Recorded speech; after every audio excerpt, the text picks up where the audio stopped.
2 Timoteo 4:1. Te encarezco delante de Dios y del Señor Jesucristo, que juzgará a los vivos y a los muertos en su manifestación y en su reino, que prediques la palabra, que instes a tiempo y fuera de tiempo, redarguye, reprende, exhorta con toda paciencia y doctrina, porque vendrá tiempo cuando no sufrirán la sana doctrina, sino que teniendo comezón de oír, se amontonarán maestros conforme a sus propias concupiscencias, y apartarán de la verdad el oído y se volverán a las fábulas. Pero tú sé sobrio en todo, soporta las aflicciones, haz obra de evangelista, cumple tu ministerio, porque yo ya estoy para ser sacrificado y el tiempo de mi partida está cercano. He peleado la buena batalla, he acabado la carrera, he guardado la fe.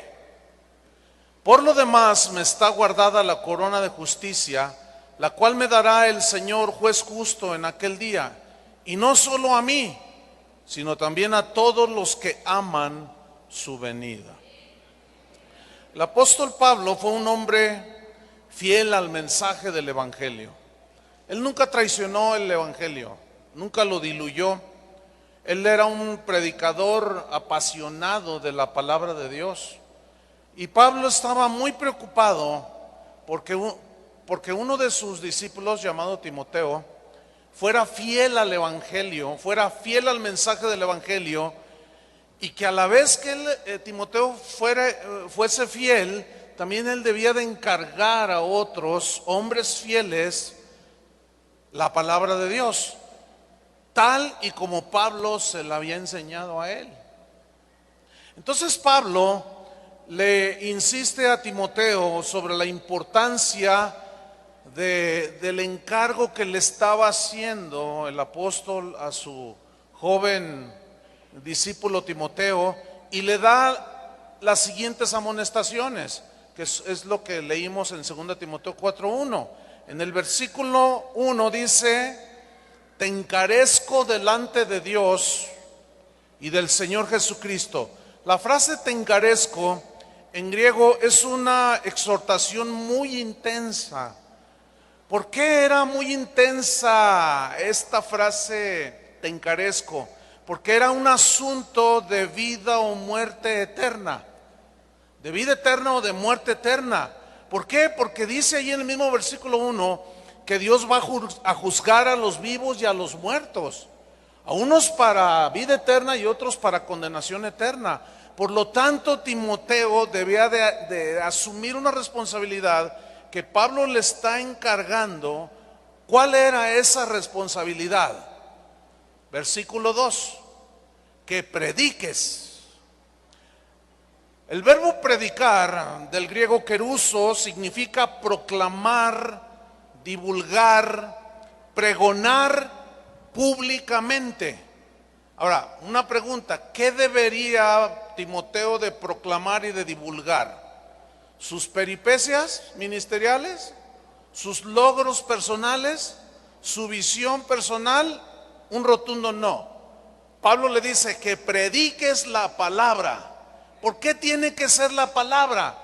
Aquí la palabra logos habla de las verdades del Evangelio, del mensaje de Dios al hombre, del tema de Dios. El tema de Dios en toda la Biblia, desde Génesis hasta Apocalipsis, es Jesucristo.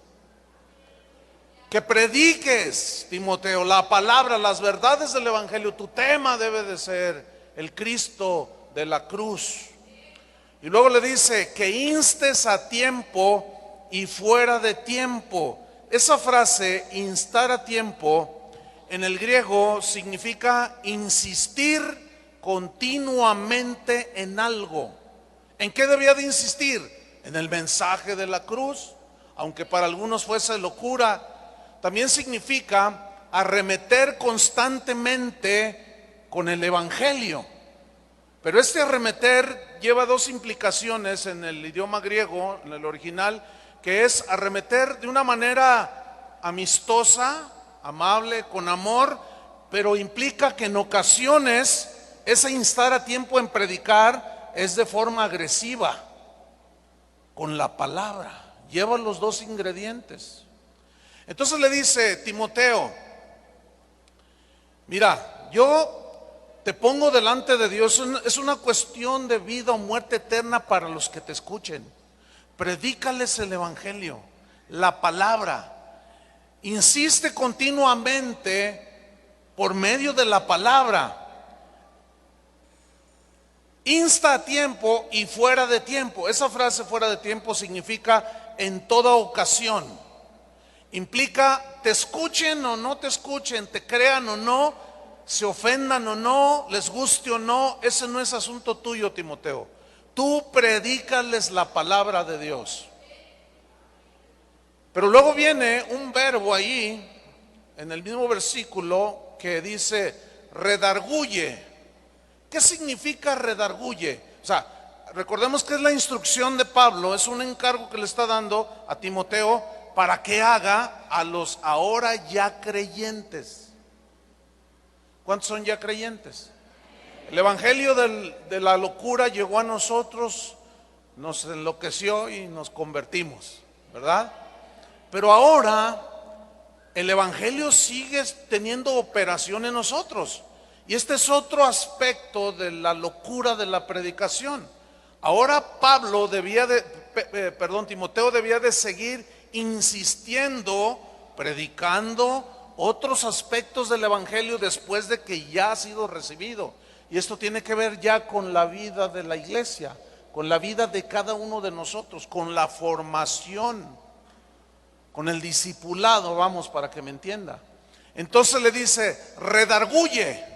Esa palabra redarguye, en el griego elenjo, significa reprochar conductas incorrectas, significa reprender actitudes carnales, significa refutar errores doctrinales, evidenciándolos por medio de la palabra, para traer convicción de pecado. Eso significa redarguir en el original griego. El asunto es que redarguir a los ya cristianos que han recibido la locura de la predicación, ahora resulta que para muchos que ya están metidos dentro de las iglesias, que ya somos salvos, ahora nos parece una locura que se nos diga y constantemente se nos esté recalcando y recordando y se nos esté reprochando conductas incorrectas, que el pastor esté duro y duro y duro y diciendo: no, hermanos, sigan al Señor, no sean idólatras, por favor. Y empieza ahí el pastor a redarguir, a evidenciar por medio de la palabra. Y ahora la gente que va a las iglesias y se sienta allí le parece una locura. Eso es una contradicción muy inentendible. Se supone que los que estamos aquí ya hemos aceptado al Cristo de la cruz, ¿sí o no? Bueno, una vez que somos salvos, ahora tenemos que ser formados a la imagen de Cristo. Y esto va a durar toda la vida, porque estamos también en una naturaleza con tendencia hacia lo malo, con malos hábitos, con pensamientos torcidos. Entonces la gente cree que porque ya es salva, llega y se sienta y quiere que sea todo puro amor, puro amor, puro amor. Pregunta: ¿cuántos tienen hijos así pequeñitos? ¿Cuántos tienen hijos? Ok. ¿Cuántas veces al día usted le redarguye? ¿Cuántas veces al día? Todo el día. Ya de tener a su hijo hasta acá, ¿verdad? No, hermanos, hay que entenderlo, porque es una incongruencia que después de ser salvos, bueno, ahora viene, repito, el proceso de formación, y es donde entra esta instrucción del apóstol Pablo a Timoteo, que era un pastor. Redargúyelos, Timoteo, ¿sí? Sus conductas incorrectas, reprende sus actitudes carnales. No permitas nada que vaya en contra de la doctrina que has aprendido, y evidencia todo esto por medio de la palabra, para traer convicción a los corazones de los ya cristianos. En 2 Corintios 11:1 Pablo dijo: ojalá me toleraseis un poco de locura. Porque los corintios decían: no, está loco Pablo, ¿cómo? Ya somos hijos de Dios, ¿ahora qué tiene que estarnos regañando y reprendiéndonos? Y Pablo dice: aguántenme un poquito de locura más, Dice: sí, tolérenme. Dice: porque os celo con celo de Dios, pues os he desposado con un solo esposo, para presentaros como una virgen pura a Cristo. Pero me temo que como la serpiente con su astucia engañó a Eva, vuestros sentidos sean de alguna manera extraviados de la sincera fidelidad a Cristo. Porque si alguno viene predicando a otro Jesús que el que os hemos predicado, o si recibís otro espíritu que el que habéis recibido, u otro evangelio que el que habéis aceptado, bien lo toleráis, bien que lo aguantas. Pero vengo yo y los exhorto con la palabra, y ahora me dicen que estoy loco. De plano que a veces las iglesias parecen manicomios.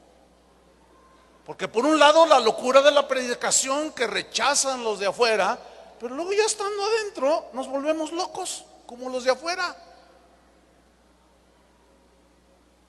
No, es que así no debe ser la predicación. La predicación debe de ser con amor. Sí, hay un aspecto que la predicación tiene que ser con amor, y también lo vamos a tocar, y con paciencia.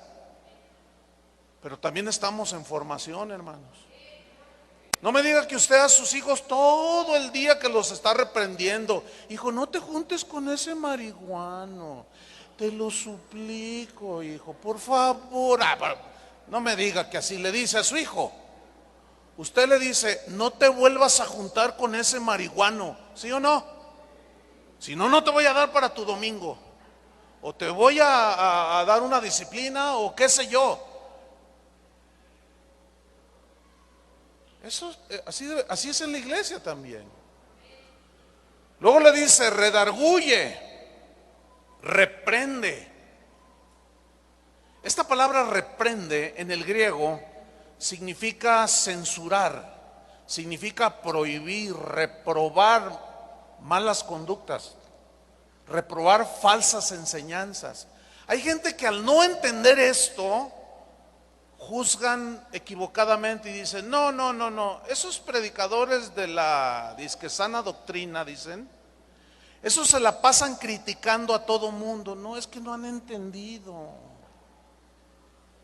Es que no han entendido. Una cosa es la crítica y otra cosa es la reprobación que te autoriza la palabra de Dios. No solo te la autoriza, te la ordena.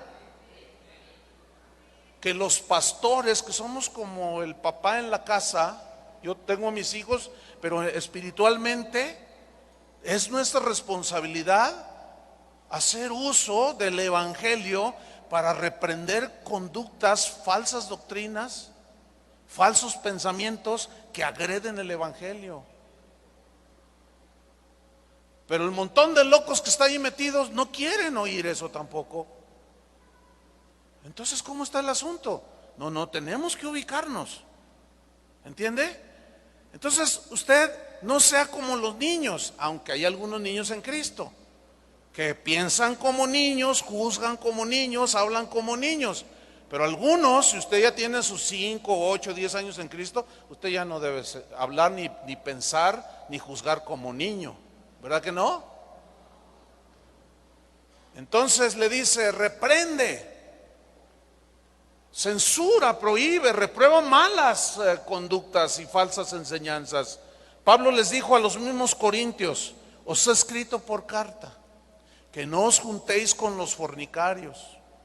No absolutamente con los fornicarios de este mundo, o con los avaros, o con los ladrones, o con los idólatras, pues en tal caso os sería necesario salir de este mundo. Más bien os escribí que no os juntéis con ninguno que llamándose hermano. ¿Sí entienden eso? No necesito explicárselos, ¿verdad? Con alguno cualquiera significa que llamándose hermano fuere fornicario, o avaro, o idólatra, o maldiciente, o borracho, o ladrón. Con el tal ni aun comáis. Ok. ¿Están entendiendo que lo que estoy hablando está en la Biblia? ¿Sí o no? Ok. Entonces, cuando se ejerza esto desde el púlpito, no lloren, no se quejen, no, como dice ahí en Hebreos, hijo mío, no menosprecies la disciplina del Señor. Despreciar significa huir, esquivar la disciplina del Señor, porque el Señor al que ama, ¿qué? Disciplina y azota a todo el que recibe por hijo. Y vaya que a veces necesitamos que nos azote el Señor, ¿sí o no? Están muy serios. Fíjate, dice, no, yo más bien les escribí que no se junten con ninguno que llamándose hermano fuere todo eso.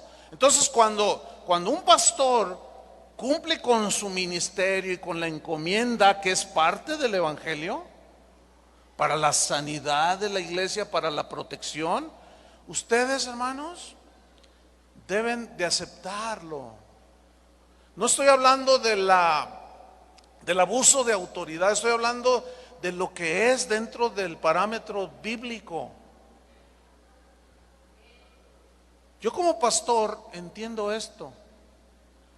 Y a veces doy instrucciones, a veces personalmente y a veces públicamente. Pero no falta el hermanito que no entiende. No, aquí falta amor. ¿Cómo que te prohibió que te juntaras con aquel? No, pues si es que ya van como a 5 hermanos que los fraudea y les ha robado, y el monto ya se eleva a más de 200,000 pesos. No, pero entonces ¿dónde está el amor? Confunden el amor con la tolerancia al pecado, por favor. Hay que madurar, ¿no? ¿Cuántos dicen amén? Ahora como que el Señor no está bajando de la nube, ¿verdad? Reprende, le dice, exhorta, sigo ahí en Timoteo, donde les dije que no se movieran. Exhorta, ¿qué significa exhortar? Fíjate, aquí el verbo es parakaleo y significa, tiene varios significados. Uno es amonestar, pero ese amonestar lleva el sentido de hacerlo de una manera como amable, animándolos para que sigan al Señor. Este ya es otro tipo de manera bíblica de hablarle a los creyentes. ¿Se fija entonces cómo hay un equilibrio? Debe haber un equilibrio. Pablo era un hombre que tenía un equilibrio realmente notable. Y esa es una medida que tú y yo, es una meta que tú y yo debemos de tener en nuestra vida para alcanzar ese equilibrio. ¿En qué consistía ese equilibrio? Un maestro mío de hace muchos años, cuando yo estudié en la escuela bíblica, él nos habló un día de Pablo, el hombre de hierro y de terciopelo. Y nos decía que Pablo era el hombre de hierro, porque un hierro así, una barra de hierro, no la puedes doblar con las manos. Entonces hablaba de lo inflexible que era Pablo en cuanto a las verdades del evangelio. No las negociaba, no las diluía, era totalmente inflexible. No, es que el Señor así dijo.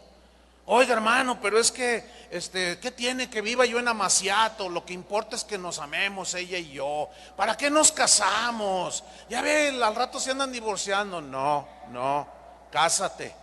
Estás en pecado, estás en fornicación. No, hermano, usted no comprende, usted no tiene amor a los hermanos, usted no ama a las ovejas. Compréndanlo. Tenemos que ser como el apóstol Pablo en ese sentido, inflexible en las verdades de la Biblia.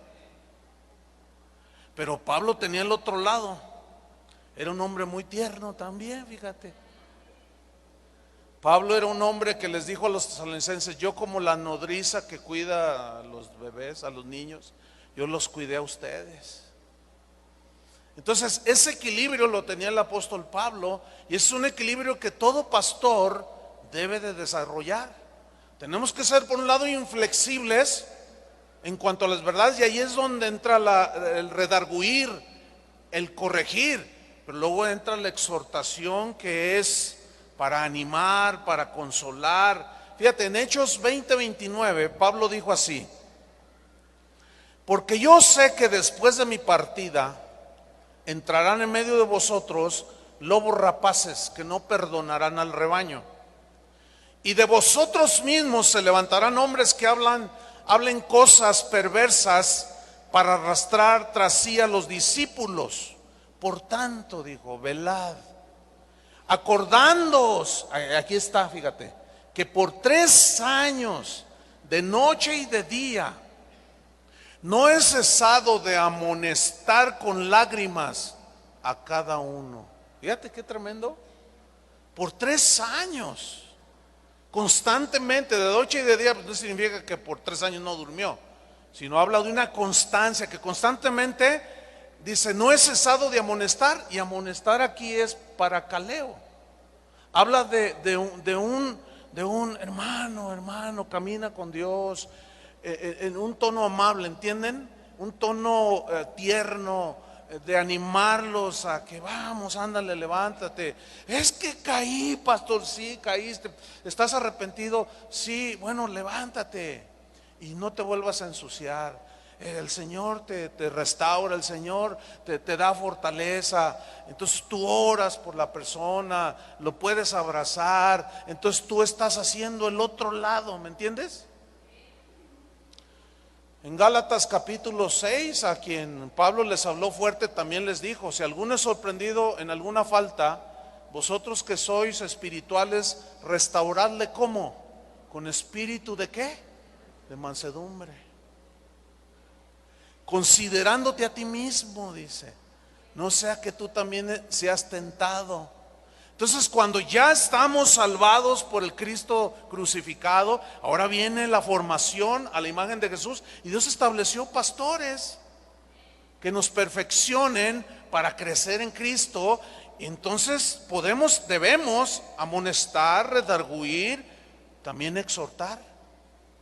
Y cuando alguno es sorprendido de alguna falta, tiene que ser con espíritu de mansedumbre, con mucha paciencia, con mucho amor también. ¿Están entendiendo el equilibrio? Qué hermosa es la palabra de Dios, ¿no? Ahora, ¿cómo debía Timoteo de predicar? ¿Cómo debía de Timoteo redarguir, reprender y exhortar? Aquí te lo dice en 2 Timoteo 4:2. ¿Cómo? Con toda paciencia.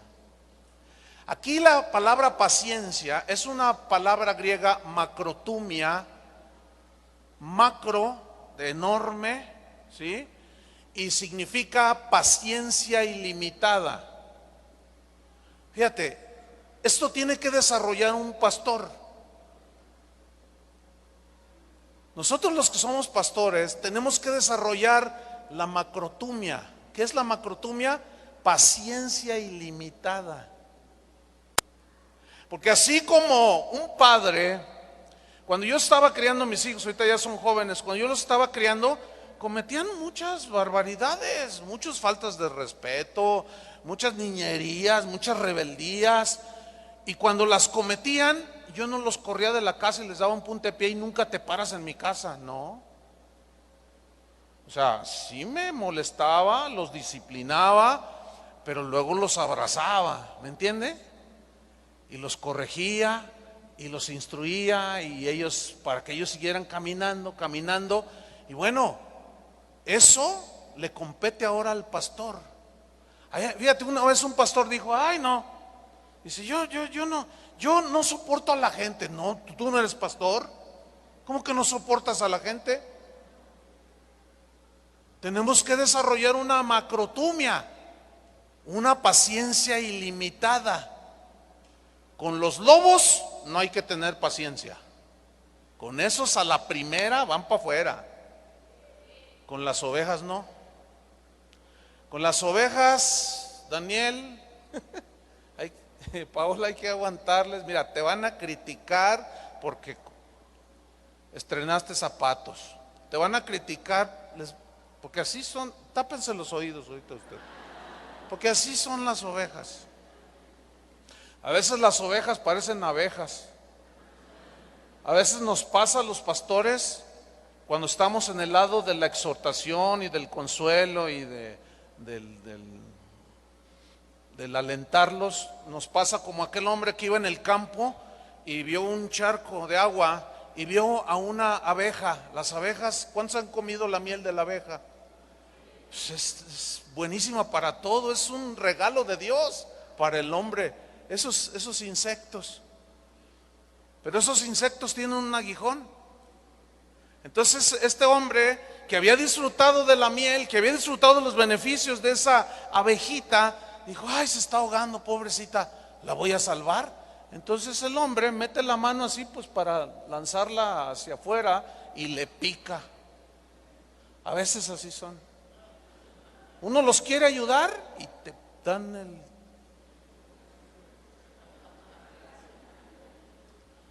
dan el aguijonazo. Y duele, el aguijón duele, ¿eh?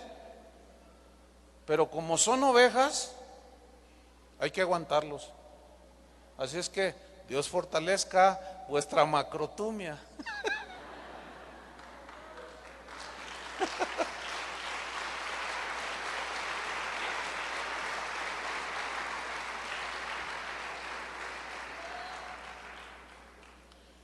El alentarlos también es otra parte dentro de la formación por medio del Evangelio. ¿Sí? Fíjate, Pablo en 1 Tesalonicenses 5:14, él dijo esto: también os rogamos, hermanos, que amonestéis a los ociosos. Aquí amonestar tiene la implicación de llamarles la atención fuerte, así duro, pues. Dice, amonesta a los ociosos, pero luego dice que alentéis a los de poco ánimo. Siempre va a haber de todo tipo de ovejitas en el rebaño. Van a estar los ociosos, que no les gusta trabajar, que siempre le andan pidiendo prestado a la gente y andan viviendo siempre de lo que le sacan a los demás hermanos. No, pónganse a trabajar, ¿ok? Esta es la exhortación. Pónganse a trabajar. Dice, amonesta a los ociosos. Pero lo dice, alienta a los de poco ánimo. Siempre va a estar el hermano como el de la telenovela, que siempre está llorando, siempre está desanimado, son débiles. Hay gente así y hay que aguantarlos, hay que estarlos alentando, siempre diciéndoles: mira, hermano, un día se van a acabar todos los sufrimientos, soporta. Es que ya no aguanto, pastor, que ya venga el Señor. Bueno, no sé si va a venir al rato, pero lo más probable es que tú te vayas primero. Dialoga con ellos, ¿sí? Pues son ovejas, entonces hay que alentarlos, ¿sí? A los de poco ánimo. Y luego dice que sostengáis a los débiles. Siempre va a haber gente débil. Aquí los débiles son los débiles de convicciones cristianas, que les falta solidez. Entonces dice, fíjate qué tremendo, dice, sosténlos a los débiles. Y luego dice, que seáis pacientes para con todos. Pero está hablando de las ovejas. Las cabras son distintas, porque las cabras no pueden ser pastoreadas. ¿Usted qué es? A ver, diga cómo hacen las ovejas.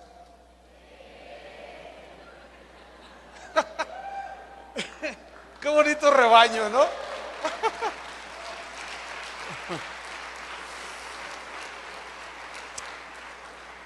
Aunque haya algunos que parecen corderos, pero hablan como, ¿se acuerdan en Apocalipsis lo que dice? Parecía un cordero, pero hablaba como dragón. No, es que también se mezclan entre nosotros falsos hermanos que dicen ser, pero no lo son. Y con esos que son cabras, o se convierten o van para afuera. Con esos no hay paciencia, porque a menos que se conviertan, entonces sí. Entonces fíjate, les dice, reprende, exhorta, redarguye, ¿cómo? Con toda paciencia. Pero hay otro elemento. ¿Y qué dice? Doctrina. Sigo allí en 2 Timoteo 4:2. Con toda paciencia. ¿Y qué dice? Doctrina. Ok, aquí doctrina significa la palabra de Dios, la enseñanza bíblica. Ahora, ¿por qué le dice esto a Timoteo? ¿Por qué le dice que haga todo esto? Que lo redarguya, que los reprenda, pero a la vez que los anime, que los levante, que tenga mucha paciencia y que lo haga por medio de la palabra. O sea, toda exhortación tiene que estar fundamentada en la palabra. Toda redarguición, toda reprensión tiene que estar sustentada en la palabra. Nosotros no debemos de ser autoritarios, abusar de la autoridad, aunque a veces como seres humanos podemos fallar. Y ahí es donde ustedes también tienen que tener macrotumia. ¿A poco creen que nada más nosotros? También la paciencia es un fruto de todo cristiano, ¿sí o no? Entonces nos necesitamos. Somos el rebaño del Señor. No se les olvide que los pastores también somos ovejas. Somos ovejas también. Que nos tocó un papel de pastorear, bueno, esa es la diferencia tal vez. Pero fíjate, con toda y paciencia y doctrina. ¿Por qué les dice esto? Versículo 3, 2 Timoteo 4:3. La razón es esta: porque vendrá tiempo cuando no sufrirán la sana doctrina. Aquí el verbo sufrir, es un término griego que significa soportar, aguantar, tolerar. Entonces le está diciendo: mira, Timoteo, el encargo de predicar el evangelio implica ahora a los que han recibido la palabra de Dios. El evangelio sí va a seguir formándolos. Redargúyeles, repréndeles, exhórtales con toda paciencia y doctrina. Esta es la razón, porque vendrá tiempo cuando no sufrirán, no soportarán, no aguantarán, no tolerarán. ¿Qué? La sana doctrina. Escuche bien. ¿De quiénes está hablando Pablo? Que va a llegar un día en que no les va a gustar, no van a tolerar, no van a aguantar que se les hable la sana doctrina. ¿De quiénes está hablando Pablo? De gente que está metida ¿en dónde? ¿Qué es exactamente lo que está pasando el día de hoy? Es exactamente lo que está pasando. Pero escuchen, ya estaba profetizado, ya estaba la advertencia bíblica. Es increíble que un predicador que predica el evangelio vaya a una iglesia y les predique sobre la negación del yo, sobre el morir al yo, sobre el agradar a Dios y no a los hombres, sobre el morir a tus sueños y visiones y revelaciones y no sé cuánta cosa, y haz la voluntad de Dios, muere a ti mismo para que puedas salvar tu vida. O sea, el evangelio, y se enojen. Es inconcebible. ¿Qué volvió la locura de allá afuera y se metió adentro? Parece que eso es lo que ha sucedido. Ya no les gustará, va a llegar un tiempo que no les va a gustar, no van a tolerar la sana doctrina. Ya no les va a gustar escuchar las verdades del evangelio. O una de dos: ya me lo sé. Cuando alguien dice ya me lo sé, mira, hay un solo versículo, un solo mandamiento. ¿Cuál es el más grande mandamiento? Amarás al Señor tu Dios con todo tu corazón, toda tu mente, etcétera. Nada más con ese, que lo viviéramos diario, tenemos para entretenernos toda la vida, para tener algo que hacer delante de Dios, ¿sí o no? Entonces, ¿cómo que ya me lo sé? No, ovejas del Señor, no es así. Hay tantas verdades del evangelio que nos forman, que nos retan, que nos humillan, que nos transforman, que nos alientan, que nos sanan físicamente, que nos dan un azote. Y Dios todavía sigue preparando peces para que se traguen a los desobedientes. Entonces, cuando escuchas a un predicador que dice: no, nosotros ya no debemos de sufrir, todo debe de ir viento en popa, estás escuchando una media verdad, y una media verdad es una mentira.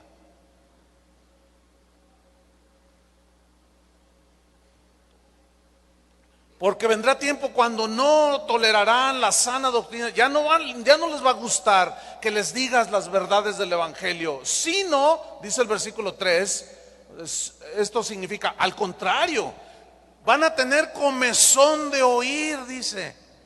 ¿Qué significa comezón de oír? Aquí comezón en el griego significa, es la idea, pues rascarse, ¿sí?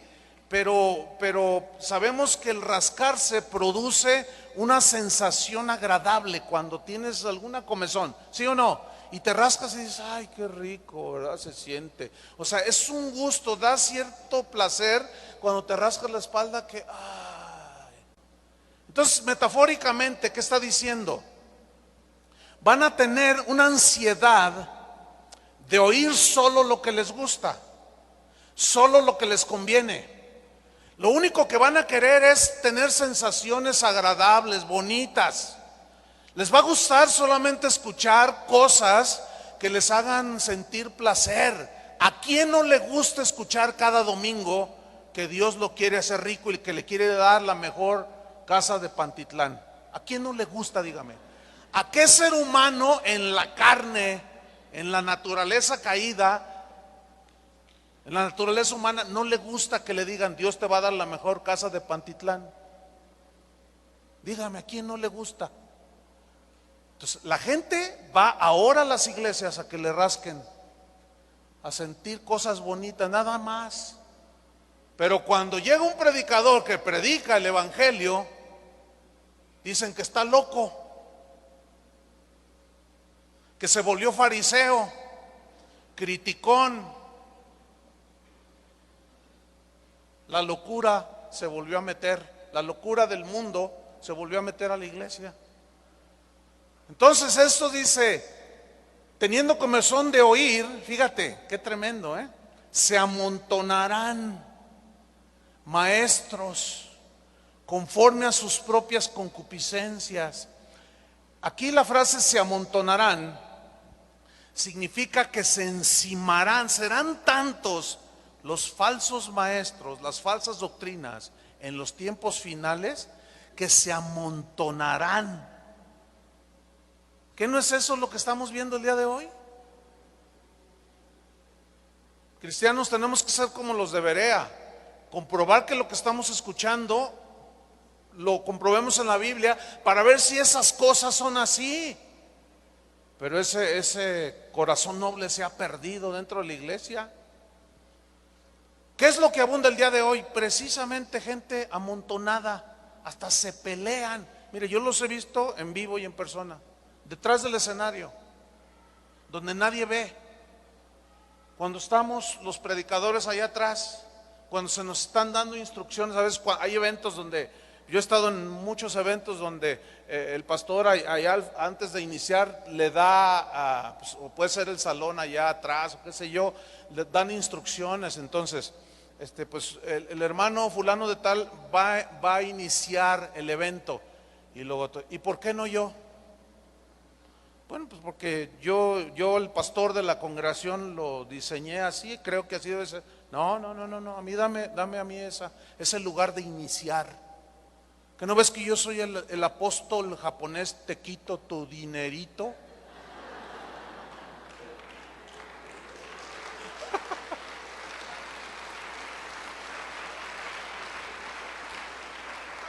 ¿Que no sabes quién soy yo? ¿Que no sabes que yo soy el que inauguro los mejores eventos mundiales? Yo he estado en reuniones así, hermano. Nomás los ves así peleándose unos contra otros. Se amontonan. Espantoso, hermano. Pero fíjate lo que dice. Se amontonarán esos maestros conforme a sus propias concupiscencias. ¿Qué quiere decir concupiscencias? En el griego significa deseos malos, avaricia, codicia.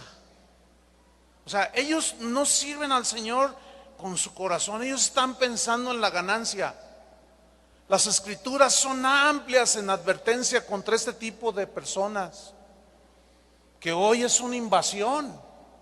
Pedro, por ejemplo, dijo, pero hubo también falsos profetas entre el pueblo, como habrá entre vosotros falsos maestros, que introducirán encubiertamente herejías destructoras, y aún negarán al Señor que los rescató, atrayendo sobre sí mismos destrucción repentina, y muchos seguirán sus disoluciones. Eso es lo trágico. Por eso la amonestación, ¿entienden? Por eso la amonestación, por eso la reprensión, por eso el redarguirlos. para que vuelvan a la senda antigua, a la sana doctrina. Porque dice, muchos seguirán sus disoluciones, y por causa de los cuales, de estos falsos, el camino de la verdad será blasfemado, y por avaricia, dice, harán mercadería de vosotros con palabras fingidas. Pedro siguió diciendo, tienen los ojos llenos de adulterio, no se sacian de pecar, seducen a las almas inconstantes, los engañan bien fácil.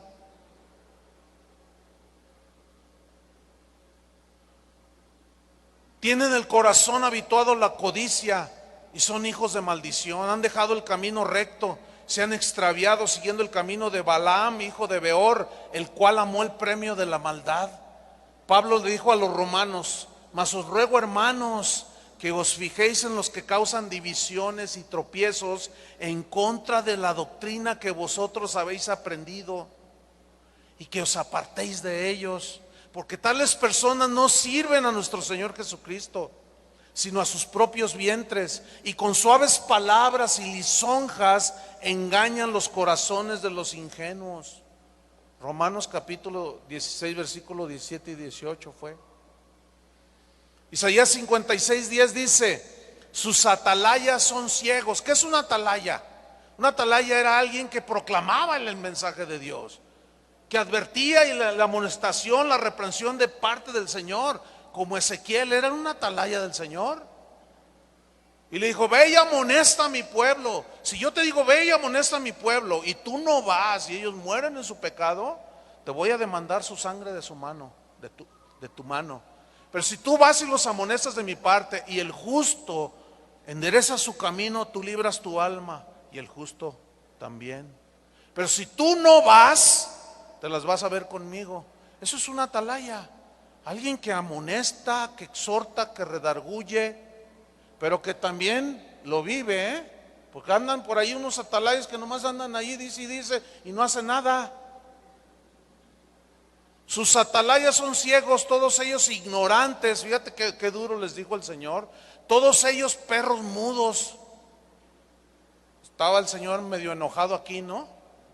¿Contra quién estaba enojado? Contra los pastores. ¿Por qué? Porque no ladraban, porque no daban la advertencia, porque no redarguían y toleraban todo a Israel. Se postraban ante los ídolos y dicen, pues quién no, ay, todos pecamos, a ver, el que esté libre de pecado tire la primera piedra, y confunden todo. Dice, no, sus atalayas son ciegos, todos ignorantes, todos ellos perros mudos, no pueden ladrar. Soñolientos. ¿Qué soñolientos? Que están así todos, ay, como Elí, ¿se acuerdan? Oye, Elí, tus hijos andan, ay, y luego ahí va con sus hijos, hijos, agarren la onda. Se oye que ustedes fornican con las, allá atrás del altar. Cálmense ya, por favor. No, hombre, qué tibieza. ¿Ah? Bueno, hay pastores que son como perros mudos, no dicen nada. ¿No será que estarán haciendo lo mismo? Yo no sé, pero ahí hay una reprensión para nosotros. Dice, soñolientos, echados, dice, aman el dormir. Qué feo nos está diciendo el Señor ahí. Esto es para nosotros. Versículo 11 de Isaías 56. Y esos perros comilones son insaciables, y los pastores mismos no saben entender. Todos ellos siguen sus propios caminos, cada uno busca su propio provecho, cada uno por su lado. No, hermanos, los pastores que están aquí, nosotros no podemos hacer lo que nos da nuestra gana, ni lo que nos gusta o no nos gusta. Estamos para hacer la voluntad del Rey, ¿sí o no? Porque también nosotros los pastores, para nosotros también es el evangelio de la negación, Para nosotros también es el evangelio de la humillación, y para nosotros también es el evangelio de reconocer nuestros errores. Nosotros entramos también ahí. Entonces, no debemos de satisfacernos a nosotros mismos, porque a veces los pastores decimos, yo voy a hacer una iglesia así y así y así, porque me gusta así y así. No, ¿cómo que porque me gusta así y así? No, No, las instrucciones ya están dadas. ¿Quién es el dueño de la iglesia? ¿El pastor o Cristo? ¿Quién murió por la iglesia? ¿Quién la compró con su sangre? ¿De quién es la iglesia? ¿Qué somos nosotros? Siervos. Y siervo en la Biblia es esclavo. ¿Qué es un esclavo? El esclavo no tiene derechos. El amo no le dice, ¿qué te gusta?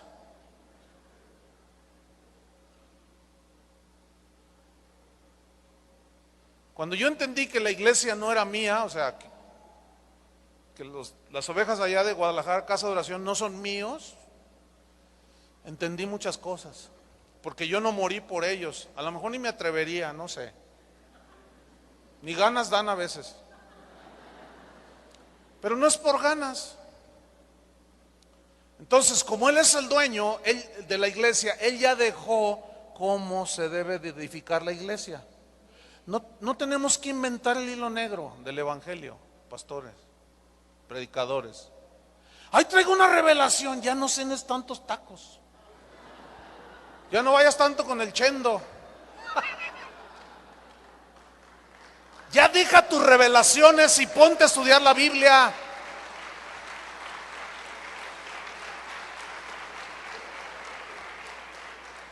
Deja tus visiones. Ya déjalas. Deja que sea la palabra la que te instruye.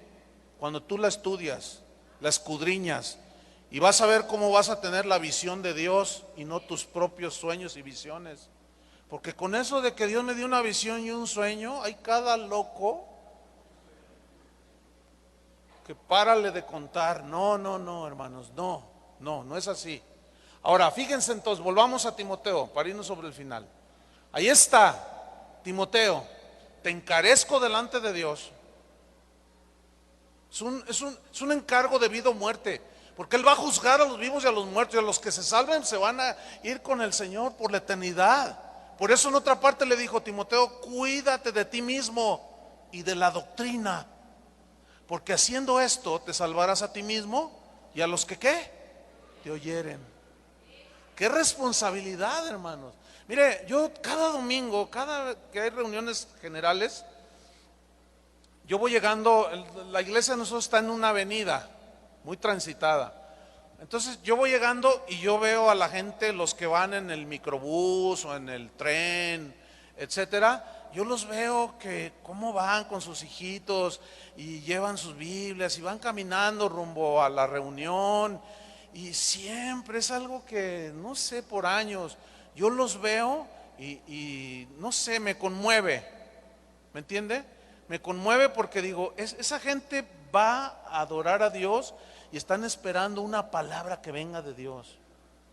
Y si yo me la pasé viendo películas el sábado en la noche y luego agarré por ahí un mensaje de no sé quién, me lo pirateé ahí de internet, no sé qué, y luego yo llego allí, ay hermanos, estuve orando toda la noche y no tengo nada que darles, pero el Señor, ya ven, Dios es fiel. A ver, de Tin Marín, de Don Pingüe, a ver, abra su Biblia ahí donde caiga, que al cabo ya ve que el Señor dijo que no penséis lo que vas a decir, que el Señor dará palabra en ese momento, el Espíritu dará palabra que hablar, y confunden todo. Y luego empieza hablando de la negación de ti mismo y termina sacándote todos los billetes. Y hablan sin ton ni son, sin una dirección bien encauzada en el mensaje. Y hablan de todo y no le tiran a todo y no le pegan a nada. No, pastores, no. Esas ovejas que están ahí, esos niños que están en sus salones, merecen respeto. Ellos valen la sangre de Cristo. No pisoteemos la sangre de Cristo con irresponsabilidades. No se vale. Entonces dice, ¿cuáles son las consecuencias de que se amontonan maestros y todo este asunto? 2 Timoteo 4:4. Ahí están las consecuencias. Si ellos solo escuchan cosas que les agraden, ellos apartarán de la verdad del oído y se desviarán ¿hacia dónde? A las fábulas. Aquí la palabra fábulas en el griego es mutos. de donde se deriva la palabra mitos. ¿Qué es un mito? Un mito es un cuento que surgió de la imaginación de una persona. Eso es un mito, algo que alguien inventó. No, y ahorita hay una de mitos, parece que como que la mitología griega volvió a meterse, pero ahora dentro de la iglesia. Por ahí vi el otro día un video de una señora que está ahí, que se dice profeta, y pone un cuadro que según eso ella los pinta. Entonces dice, fíjese que Dios me ha dado el don de pintar, entonces yo pinto. Entonces me dijo, mira, pinta este ángel. Entonces yo lo pinté. Entonces el Espíritu, dice, me habló y me dijo, mira, aquel que tenga este cuadro en su sala va a espantar a los demonios. El que esté sano y entre donde está este cuadro, donde está este ángel, se va a sanar. Entonces, hermanos, así dice el Señor, y empieza a profetizarles. Y luego les dice, y todo el que quiera un cuadro como este, están allá a la salida, valen $2,000 cada uno. Y tú dices, ay, ¿quién será tan torpe, tan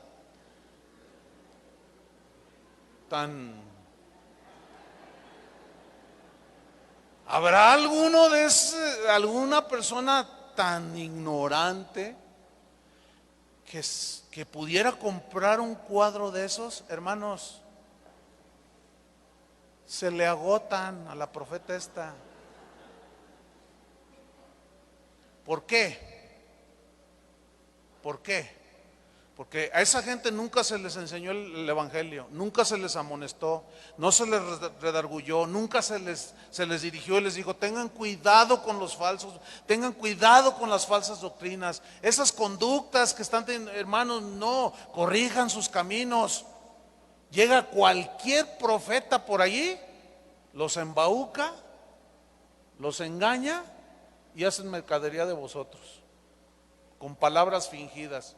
Eso significa, se apartarán de la verdad del oído y se volverán a las fábulas. Y ya te los imaginas llegando a su casa con el cuadro, o con el pañuelo ungido del sudor del profeta, o con el saco de no sé quién, y ay, ¿verdad? O con el cuadro y ay, ¿verdad? Y lo pone allí, ay, este es el cuadro espantademonios.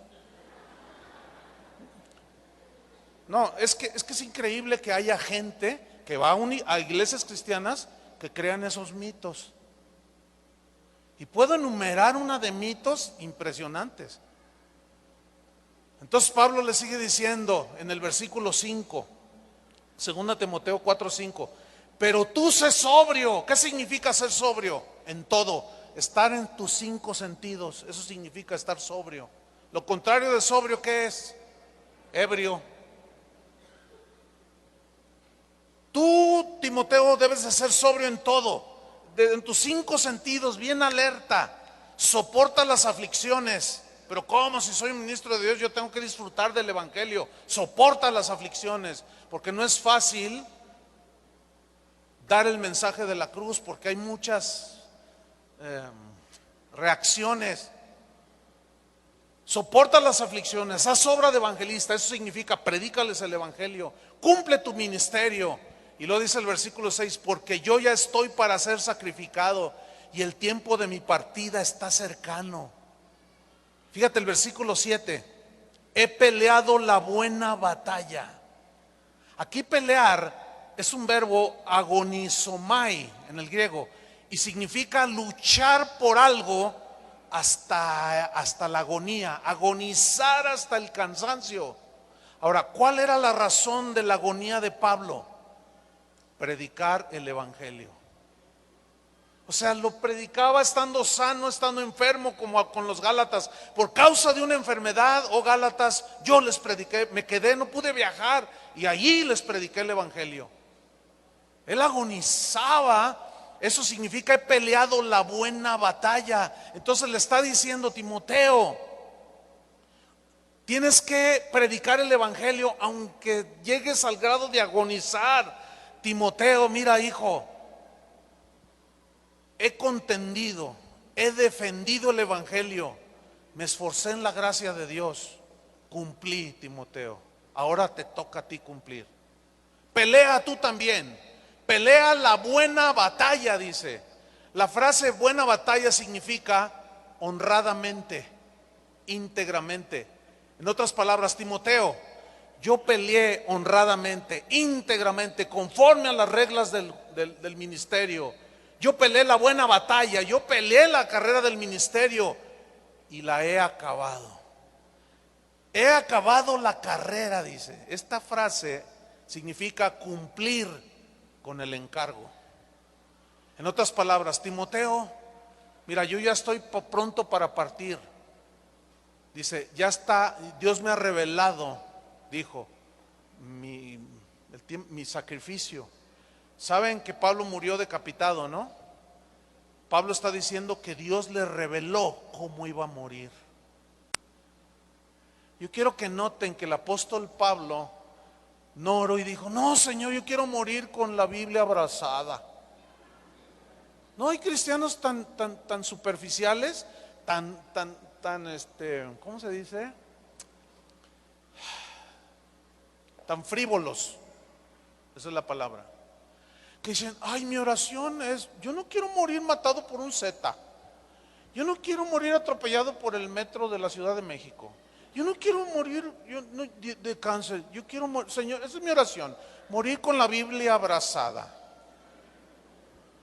¿Y qué si Dios dice otra cosa? Hermano, no hay que ser tan frívolos. La muerte es muerte. ¿Quién está más muerto? ¿Uno que apachurró el tren? ¿O alguien que se murió de 180 años? ¿Quién está más muerto de los dos? No hay que ser tan frívolos. No, y hay toda una predicación que hablan sobre eso, ¿eh? Dios te va a conceder los deseos de tu corazón. ¿Cómo quieres morirte? Por cierto, mi abuelo murió abrazando la Biblia. La tenía abierta en el Salmo 23. Pero bueno, así murió mi abuelo. Pero Pablo dijo, a mí Dios me ha dicho cómo voy a morir. El tiempo de mi partida está cercano. Y fíjate, Dios le reveló cómo iba a morir, decapitado. ¿Qué hizo Pablo? Aceptó la soberanía de Dios. ¿Por qué? Porque él sabía que morir era ganancia. No importaba la manera en que uno muere. Lo importante es que si al morir somos hijos de Dios, ya es ganancia, ¿sí o no? Para mí el vivir es Cristo y el morir es ganancia. Y yo he visto cuando se mueren cristianos, a veces el pastor que está ahí oficiando dice, ay, gracias hermanos por estar con nosotros en este evento tan feo. Tenemos la lamentable pérdida del hermano. No, no es pérdida. Y decimos lo contrario y enseñamos mal. Es la ganancia para él, claro, para el que se murió, porque ya está mejor que nosotros, ¿sí o no? Entonces Pablo no se fijaba en esas cosas. Él se fijó en terminar el propósito por el cual Dios lo había llamado para ser apóstol. He acabado la carrera, he cumplido con el encargo. Timoteo, yo cumplí mi tarea, ahora te toca a ti, Timoteo. Pablo dijo en otra parte a los corintios, ¿no sabéis que los que corren en el estadio, todos a la verdad corren, pero uno solo se lleva el premio? Corred de tal manera que lo obtengáis. Todo aquel que lucha, de todo se abstiene. Ellos a la verdad, o sea, los corredores en el estadio, para recibir una corona corruptible, pero nosotros una incorruptible. Así que yo de esta manera corro, no como a la aventura, al ahí se va. De esta manera peleo, no como quien golpea al aire, no, sino que golpeo mi cuerpo, o sea, lo sujeto, lo pongo en servidumbre, controlo mis emociones, mis malos sentimientos, me someto a Dios, no sea que habiendo sido heraldo para otros, yo mismo venga a ser eliminado del ministerio. Y termina diciendo, he acabado la carrera, he guardado la fe. Qué frase, hermanos. He guardado la fe. Aquí guardar la fe significa retener algo fielmente, abrazar algo sin soltarlo. ¿Qué fue lo que Pablo abrazó sin soltar en toda su vida, durante toda su vida? Las verdades del Evangelio. Eso significa guardar la fe. Se abrazó de tal manera a las verdades de la locura del Evangelio que se impregnó totalmente. Ya eran como un tatuaje en su vida. termina diciendo Pablo: por lo demás me está guardada la corona de justicia, la cual me dará el Señor juez justo en aquel día, y no solo a mí, sino también a todos los que aman su venida. ¿Cuántos aman su venida? Ok, en tanto viene, seamos formados en la casa de Dios. Amén. Termino recapitulando en una paráfrasis lo que estudiamos hoy. Pablo hablando a Timoteo: Timoteo, te exhorto delante de Dios a que seas fiel al encargo que Jesús nos hizo y que ahora yo te lo estoy pasando a ti, a que intensamente, Timoteo, proclames públicamente, sin temor a nada ni a nadie, las verdades del Evangelio, porque este Evangelio es la única verdad de Dios que puede salvar a la gente.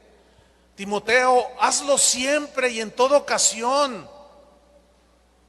Tú refuta sus errores, arremete con ellos, a veces amablemente, en otras duramente, reprende sus desviaciones, pero también sé tierno, sé paciente con ellos, tenles mucha paciencia. Pero todo lo que hagas para formar a los creyentes, apóyate en las Escrituras. Todo esto, Timoteo, hazlo, porque van a llegar días cuando no van a aguantar escuchar sana doctrina, solo van a querer oír lo que les gusta y van a escuchar a muchos falsos maestros que son codiciosos. Es tu palabra, Señor. Por eso parte del Evangelio también es el discipulado, la formación. Y por eso las instrucciones del apóstol Pablo a Timoteo, dadas por el Espíritu Santo: Timoteo, es cuestión de vida o de muerte eterna, hazlo bien, hijo, predica la palabra a tiempo y fuera de tiempo. Va a haber ocasiones en que tienes que redarguirlos, de reprenderlos. En otras, abrázalos, ten paciencia con ellos, pero todo tiene que estar en la palabra. Timoteo, pelea como yo lo hice, porque un día el Señor te va a dar la corona de justicia. Señor, gracias por la iglesia. Gracias por el llamado que tú das a algunos para que te sirvamos. A unos apóstoles, otros profetas, otros pastores, evangelistas, maestros, para perfeccionar a los santos. Cuando cada uno de estos oficios cumpla su llamado, entonces el cristiano es perfeccionado. Tus hijos son llevados hacia la madurez. Tenemos que ir hacia la madurez, Señor. No podemos quedarnos en la inmadurez, tenemos que crecer. Y tú dejaste en tu palabra los lineamientos. Señor, te damos muchas gracias. Oramos, Padre, para que esta palabra que ha sido predicada quede bien guardada, Señor, bien sembrada en nuestros corazones, y comience a germinar, comience a crecer y a dar fruto, y seamos formados cada día a la imagen de Cristo. Gracias, Señor, por la vida de Daniel, de su esposa Paola, de los que tú has tenido a bien, Señor, venir y haberlos confrontado con el verdadero evangelio, y ellos haber tomado, Señor, la decisión por gracia de seguirte a ti, Señor, y de darles la espalda a todo aquello que no viene de ti, Señor. Y eso ha sido un reto que ha traído confrontación, que ha traído críticas, calumnias, pero sabemos que el que te sigue a ti, que el que camina en Cristo es una nueva criatura. El que te sigue a ti está en el camino, tiene la verdad y tiene la vida eterna. Gracias, Señor, porque tú añadirás cada día a esta iglesia los que han de ser salvos. Pero oramos, Señor, también para que cada reunión que haya en este lugar, tus ovejas sean alimentadas, sean redarguidas, reprendidas, consoladas, alentadas. Da sabiduría a los pastores, Señor, y da nobleza de corazón a las ovejas también, Señor. Te lo pedimos todo en el nombre de aquel que murió en la cruz para acercarnos a ti. Y por esa cruz, que muchos le llaman locura, por ese Cristo, por ese Jesús que fue sin pecado, tenemos entrada al lugar santísimo por la sangre del Cordero de Dios, que limpió nuestros pecados y que ahora nos sigue formando. Somos barro en sus manos. Gracias te damos, Padre. Recibe toda nuestra gratitud, nuestra alabanza, y te damos toda la gloria, Señor, en el nombre del único merecedor de todo, Jesucristo, el Hijo de Dios. Amén.